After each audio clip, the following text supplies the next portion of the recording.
ازاي نطلب من بي مارت. هنفتح الابليكيشن، هتلاقي اقسام كتير قوي، كل اللي انت محتاجاه هتلاقيه.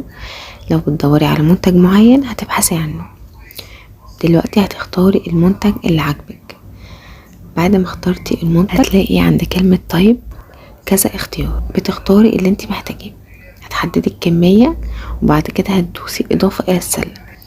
هتدوسي على السلة من فوق. دلوقتي بقى اهم خطوة، في خانة البرومو كود اكتبي الكود ده ESR 99 عشان تاخدي هدية مع اول اوردر. لو اول مرة ليكي تعالي اقولك ازاي تعملي تسجيل. اول حاجة هتدوسي على كلمة الدفع، بعد كده بتدوسي انشاء حساب، بتكتبي اسمك واسم الاب او اسم العيلة والايميل بتاعك والباسورد، وتأكدي على الباسورد وتدوسي على انشاء حساب. كده انت سجلتي. بعد كده بتملي بيانات التسجيل، بتكتبي اسمك واسم العيلة والعنوان ورقم الشقة والمدينة، وبتختاري المحافظة بتاعتك. بعد كده بيظهر لك سعر الشحن، وبتكتبي رقم الموبايل، والافضل يكون عليه واتساب عشان يتواصلوا معاكي.